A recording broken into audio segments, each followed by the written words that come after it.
The first time a mirror entered Adira's salon, the girl holding it shouted, and something unexpected happened. People in Market, Abuja, knew the shop. It stood between a phone repair kiosk and a woman that sold roasted corn. The signboard was old. The paint had peeled from the sun and dust. It read, Adira Biedi Home, but nobody called it that. They called it the salon without a mirror. In Abuja, every salon has mirrors, big ones. You sit and watch yourself become neat again. You check your braids. You smile. You argue about the price. But in Adira's shop, you could not see your face. Not even a small mirror. Not even a broken one. Only yellow walls and one long curtain at the back that never opened.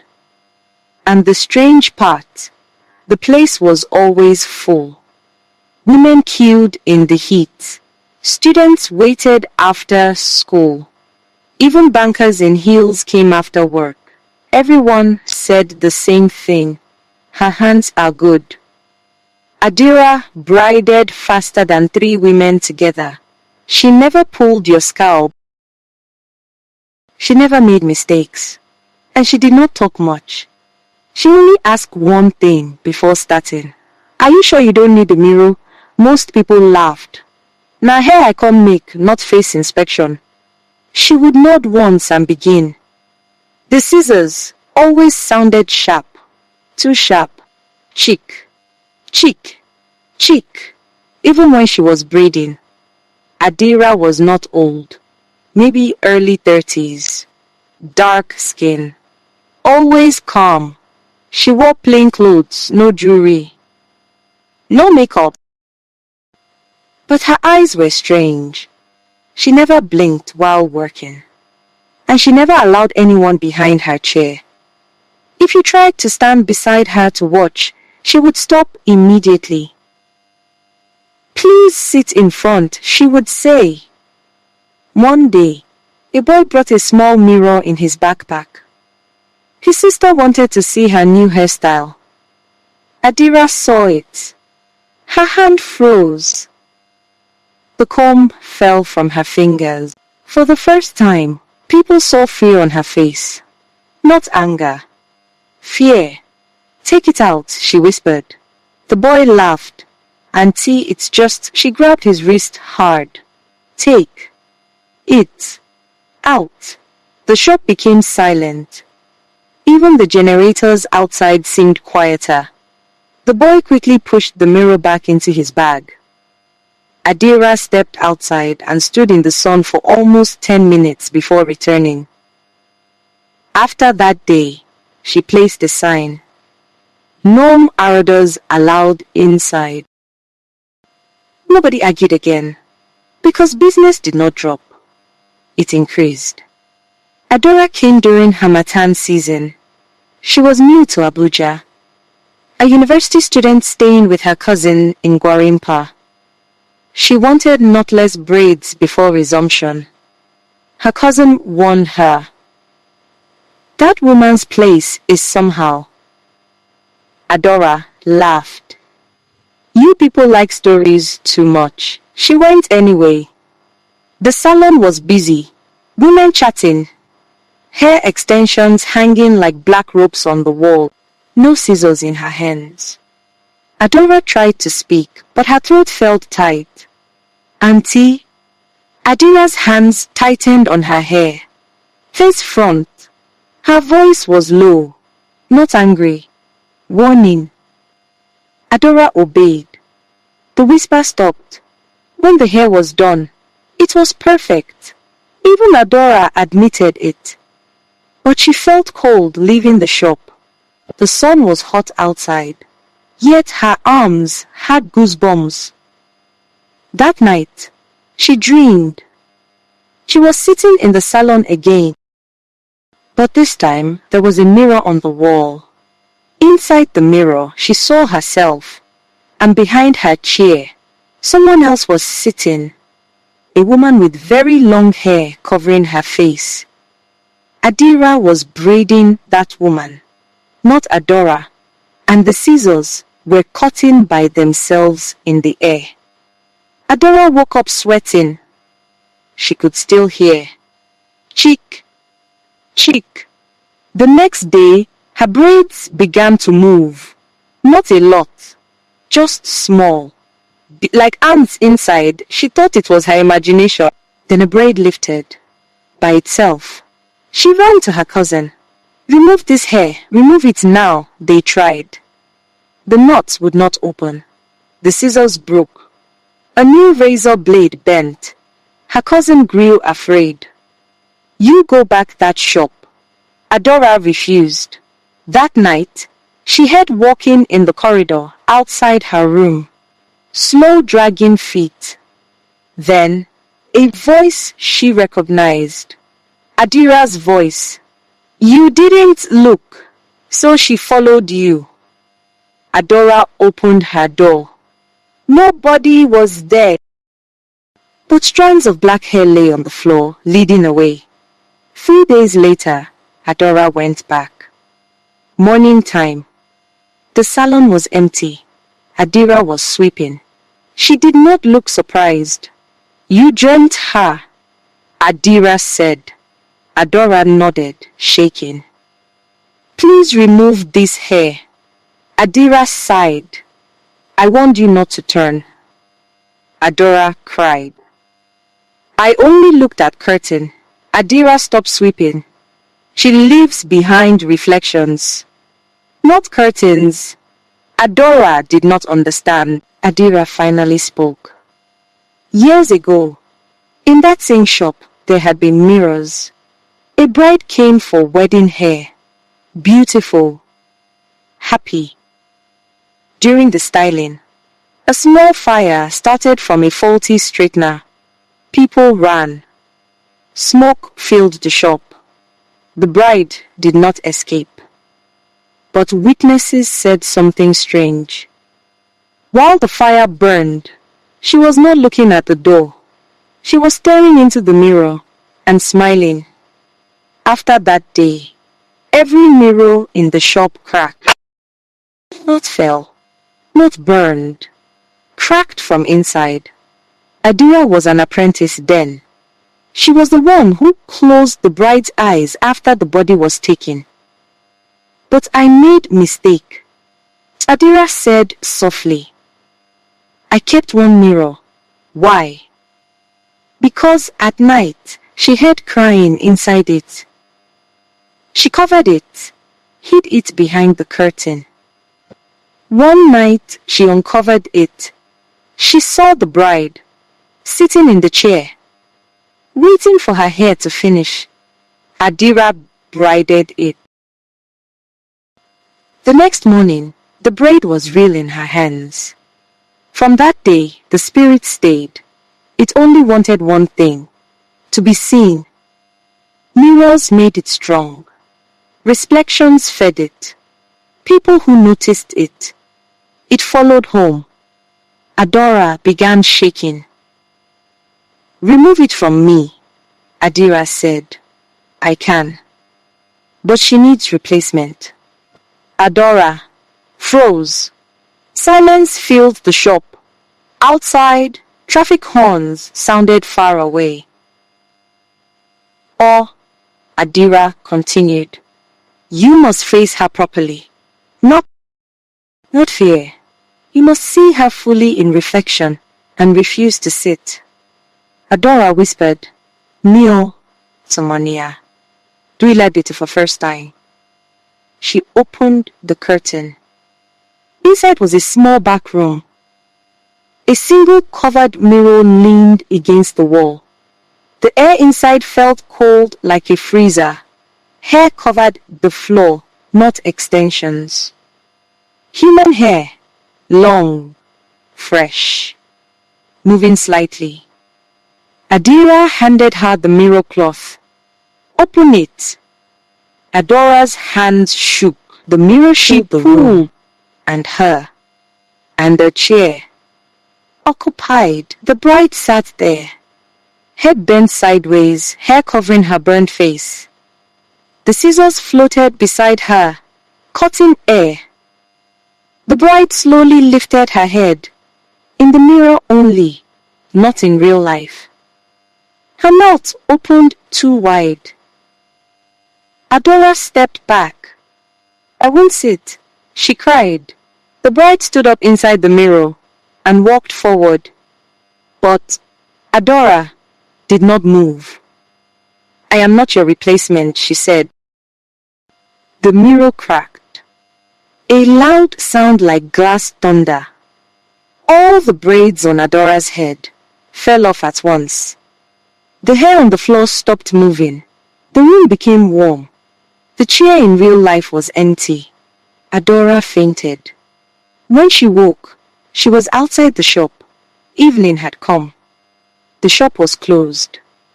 Adira sat beside her. "It is over," Adira said. "Where is the mirror?" Adora asked. Adira looked at the locked shop door.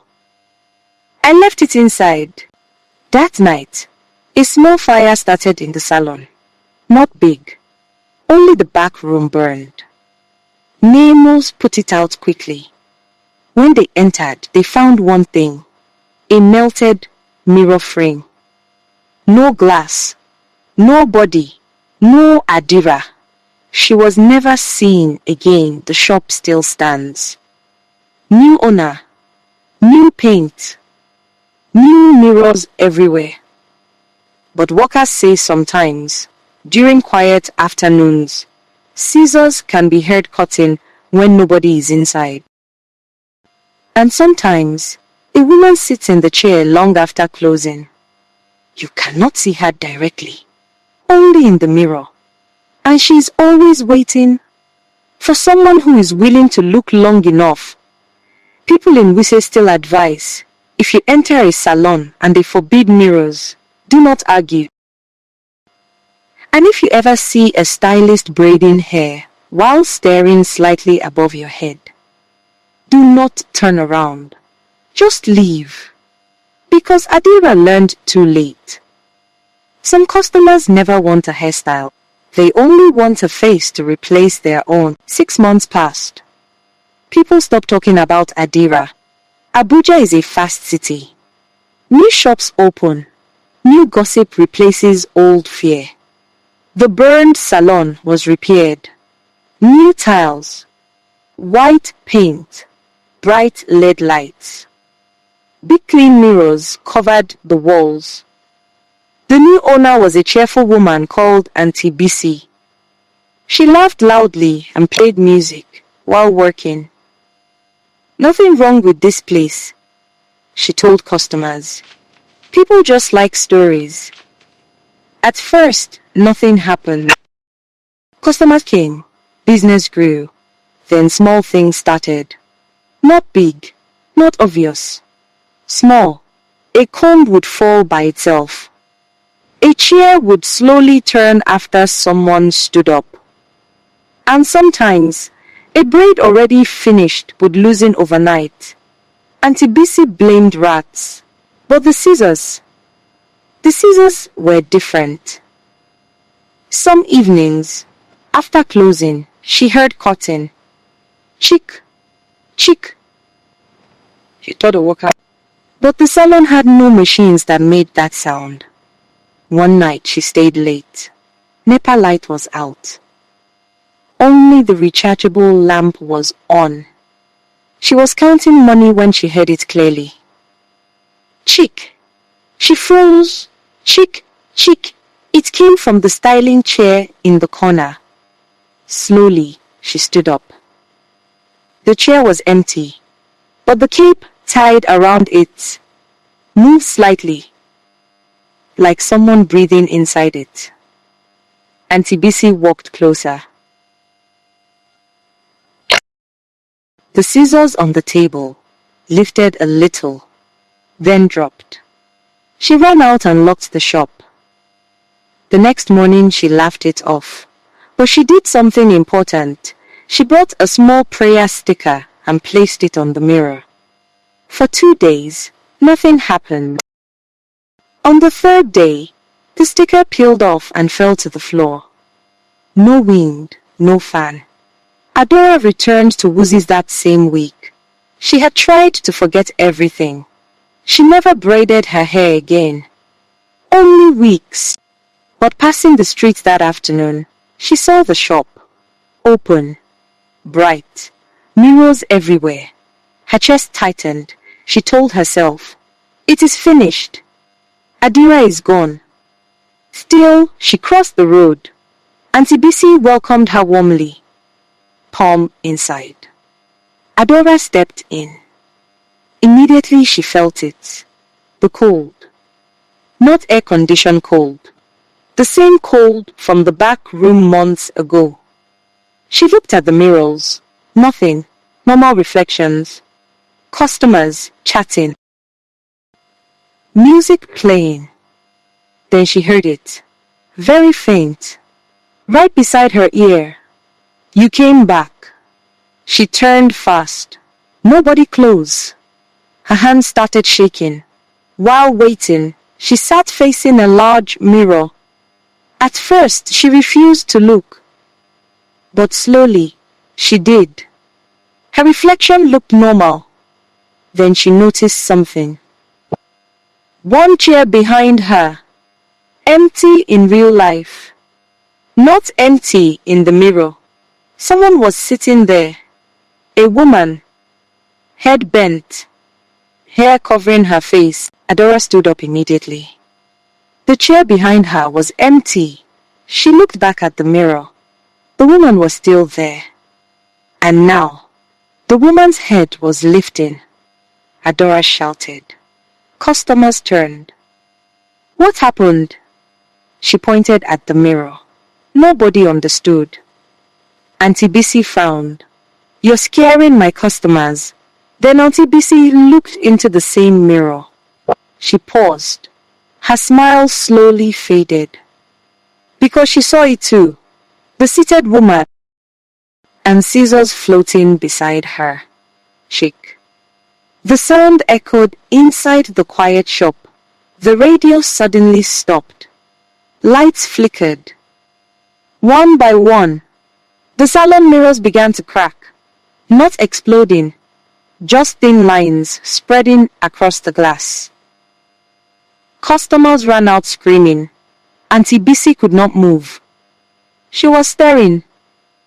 The woman in the mirror stood up.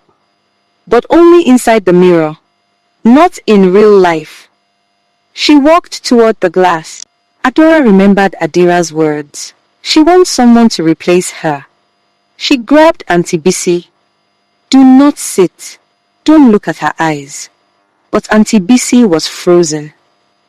The mirror woman stopped right in front of them. Her face still hidden by hair. Then, slowly, she raised her hand and pressed it against the inside of the mirror. A handprint appeared on the real glass. From inside, the salon door slammed shut. The scissors lifted into the air again. Chick. Chick. Closer now. Right behind Auntie Bisi. Adora pulled her away from the styling chair. The moment Auntie Bisi left the chair pushed back by itself. Like someone sat down. The mirror stopped cracking. Everything went silent. Then they heard it. A familiar voice. Soft. Tia.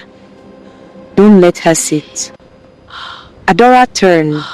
At the far end of the salon stood Adira. Not burned. Not injured. But pale. Very pale. She looked exactly the same, except she did not blink. Auntie Bisi whispered, You are the old owner. Adira did not answer her. She only looked at the mirror. I tried to hold her. Adira said quietly, I stayed so she won't leave the shop. Adora understood. You didn't disappear. Adira shook her head. I became the last customer. The mirror woman moved again, this time faster. The glass bulged outward slightly, like water pushing through plastic. Adira stepped forward and sat in the styling chair. Immediately the scissors dropped. The pressure on the mirror stopped. The cracks sealed slowly. The cold air faded. Adora cried. "No, you can leave." Adira smiled gently. "If I leave, she'll follow someone else home." She looked at the mirrors around the walls. "She is tied to reflections. This place keeps her contained." Auntie Bisi whispered, "What do we do?" Adira spoke softly. "Remove every mirror. Every single one. Break them tonight. Do not wait till morning." Adora asked, "And you?" Adira blinked. "For me, the chair must never be empty." She picked up a comb, placed it on her lap, and looked at the mirror. The woman behind the glass slowly sat behind her, like a customer waiting. The scissors rose and began cutting invisible hair again. Chick. Adira closed her eyes. By midnight, the mirrors were gone, broken and carried away. The salon became only walls and chairs again. The cutting sound stopped. When Adora entered the next morning, the styling chair was empty. On the seat was only one thing: a neatly braided strand of hair. Fresh, but nobody was inside. Adira was gone, and this time, she never came back.